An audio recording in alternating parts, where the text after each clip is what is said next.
नमस्कार, ज्योग्राफी के online classes में आपका स्वागत है। मैं अखिलेश कुमार। आइए आज हम लोग बात करेंगे कक्षा 12 जिसकी पुस्तक भारत, लोग और अर्थव्यवस्था, इसके अध्याय 2 का नाम है प्रवास, और इसके आज हम लोग पार्ट 1 की बात करेंगे।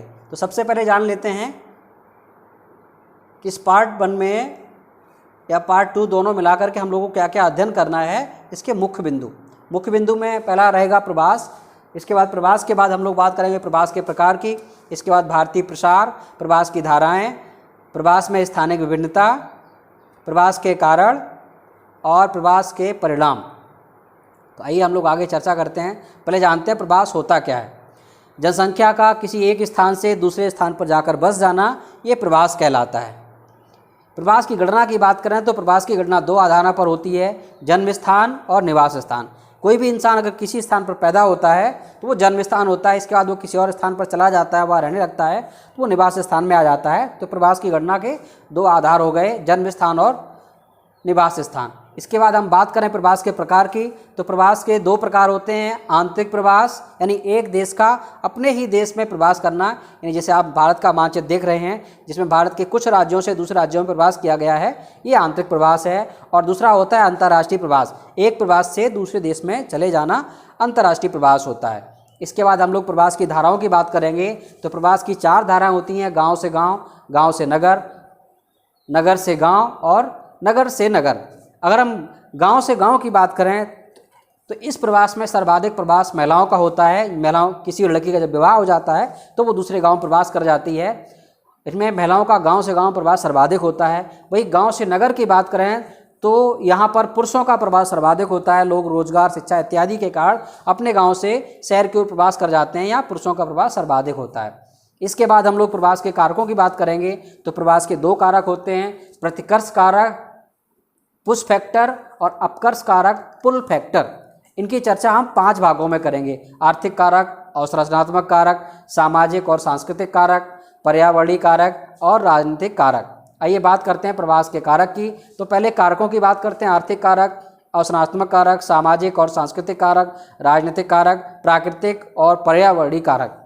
इनमें पुश फैक्टर और पुल फैक्टर, पुश मतलब प्रतिकर्ष और पुल अपकर्ष कारकों की बात करें तो आर्थिक कारकों में किसी भी क्षेत्र की बात करें, वहाँ गरीबी, कृषि पर जनसंख्या का अधिक दबाव, बेरोजगारी इत्यादि कारण होते हैं जो वहाँ की जनसंख्या को बाहर जाने के लिए मजबूर करते हैं। वहीं शहरों की बात करें, यहाँ जहाँ पर रोजगार के साधन हैं, बेहतर अवसर है, नियमित काम है, लोग उधर जा कर के बस जाते हैं। अवसरात्मक कारकों की बात करें तो स्वास्थ्य सेवाएँ, शिक्षा का अभाव, परिवहन, मनोरंजन, उच्च जीवन स्तर हेतु आवश्यक सुख सुविधाओं की कमी होती है। और इन क्षेत्रों में जहाँ इन सब कमी होती है, लोग दूसरे क्षेत्र में बस जाते हैं जहाँ पर उच्च वेतन, बेहतर स्वास्थ्य सेवाएं, परिवहन, मनोरंजन की उपलब्धता होती है। इसके बाद सामाजिक सांस्कृतिक कारकों की बात करें तो विवाह, सामाजिक दबाव। कुछ क्षेत्र ऐसे हैं जहाँ पर कम उम्र में विवाह कर दिया जाता है, और वहीं पर जहाँ पर रोजगार के अच्छे साधन हैं या शहरी क्षेत्र हैं वहाँ पर ये स्वैच्छिक होता है, कोई दबाव नहीं होता है। राजनीतिक कारकों की बात करें तो जिन क्षेत्रों में युद्ध, अशांति, स्थानीय संघर्ष, जैसे जम्मू कश्मीर में धार्मिक दंगे, राजनीतिक अस्थिरता है तो वहाँ से लोग प्रवास कर जाते हैं और ऐसे क्षेत्रों में चले जाते हैं जहाँ पर सुरक्षा और शांति हो। पर्यावरणीय कारकों की बात करें तो ऐसे क्षेत्र जहाँ पर प्राकृतिक आपदाएं जैसे बाढ़, भूकंप, सुनामी, चक्रवात, सूखा इत्यादि आते हैं, ऐसे क्षेत्रों से लोग प्रवास कर जाते हैं। और जिन क्षेत्रों में जीवन की सुरक्षा होती है वहाँ पर जाकर बस जाते हैं। अब हम लोग बात करेंगे प्रवास के परिणाम की। तो आर्थिक परिणाम ये 5 प्रकार के हैं। आर्थिक परिणाम, जनांकीय परिणाम, सामाजिक परिणाम, पर्यावरणीय परिणाम और अन्य परिणाम। तो आइए बात करते हैं प्रवास के आर्थिक परिणाम की। इसके 2 प्रभाव होते हैं, सकारात्मक और नकारात्मक। तो आर्थिक की बात करें तो उद्भव क्षेत्र में या किसी गांव के लोग जब विदेशों में चले जाते हैं तो वहाँ से जो अपनी आर्थिक आमदनी होती है या पैसा होता है उसको अपने गृह राज्य में भेजते हैं, जैसे पंजाब, केरल, तमिलनाडु। यहाँ पर अंतर्राष्ट्रीय स्तर पर लोग अपनी कमाई का कुछ हिस्सा भेजते हैं। अंतर्राष्ट्रीय प्रवासियों द्वारा भेजी गई हुंडियाँ विदेशी विनिमय में काम आती हैं। उत्तर प्रदेश, बिहार, हिमाचल प्रदेश राष्ट्रीय और अंतर्राष्ट्रीय आय के प्राप्त करता है। वहीं हरित क्रांति में भी इसके सकारात्मक प्रभाव पड़े हैं। नकारात्मक की बात करें तो अनियंत्रित प्रवासी जनसंख्या दबाव के कारण महानगर अधिक संकुलित हो जाते हैं, ज़्यादा जनसंख्या हो जाती है। मलिन बस्तियाँ दूसरा पॉइंट है। महाराष्ट्र, गुजरात, कर्नाटक, दिल्ली में मलिन बस्तियों का उद्भव हुआ है और वहीं जो रोजगार के अवसर होते हैं उन पर अधिक दबाव पड़ता है। और इसके बाद हम लोग सामाजिक जनांकीय परिणाम की बात करेंगे। इसमें सकारात्मक और नकारात्मक दो पक्ष हैं। तो सकारात्मक जनसंख्या का पुनः वितरण, किसी क्षेत्र जहाँ पर जनसंख्या अधिक होती है वितरण हो जाता है। ग्रामीण जनसंख्या नगरों की ओर प्रवास हो जाता है। अर्जक जनसंख्या के अनुपात में वृद्धि हो जाती है। नगरों में दक्ष कुशल अकुशल श्रमिकों का आगमन हो जाता है। वहीं नकारात्मक की बात करें तो ग्रामीण क्षेत्रों से कुशल व योग्य श्रमिकों का उत्प्रवास हो जाता है। गाँव में एवं शहरों में लिंग और आयु संरचना के अनुपात में परिवर्तन हो जाता है। जनांकीय संगठन पर प्रतिकूल प्रभाव पड़ता है।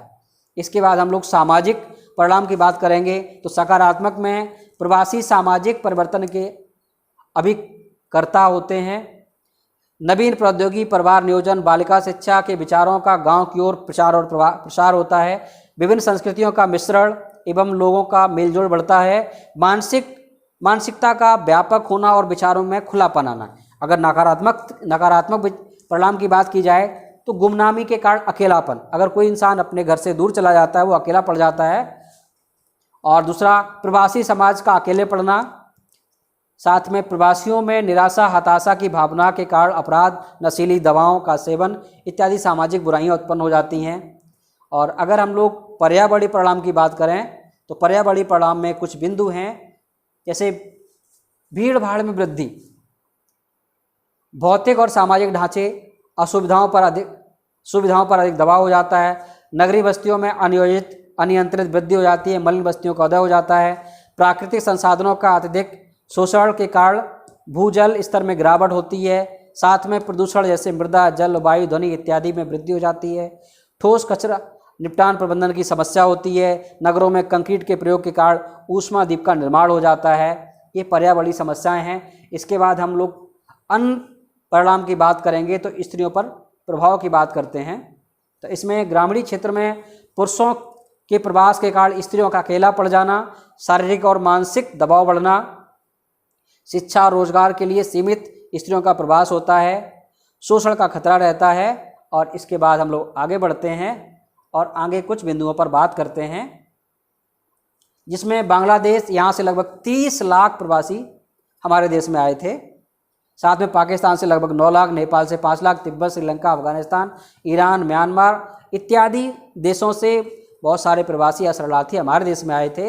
इसके अलावा प्रवासियों में सर्वाधिक जनसंख्या वाले राज्य महाराष्ट्र, दिल्ली, गुजरात, हरियाणा हैं। सर्वाधिक उत्प्रवासियों के क्षेत्र उत्तर प्रदेश 26 लाख, बिहार 17 लाख। नगरीय समूहों में सर्वाधिक प्रवासी मुंबई में आए। और इसके बाद हम लोग बात करते हैं इस टॉपिक में हमने क्या क्या सीखा, जिस पर चर्चा करेंगे। तो हमारा पहला प्रश्न है, प्रवास की गणना किन आधारों से की जाती है, जिसको आप पढ़ चुके हैं। दूसरा प्रश्न है, सर्वाधिक अप्रवास किस राज्य में हुआ। तीसरा प्रश्न है, सर्वाधिक उत्प्रवास किस राज्य से हुआ। चौथा, सर्वाधिक अप्रवास किस शहर से हुआ। प्रवास के मुख्य कारण कौन कौन हैं। पुरुषों के प्रवास का मुख्य कारण क्या है। प्रवास के 2 मुख्य प्रकार कौन कौन हैं। आंतरिक प्रवास की 4 प्रमुख धारा कौन कौन है।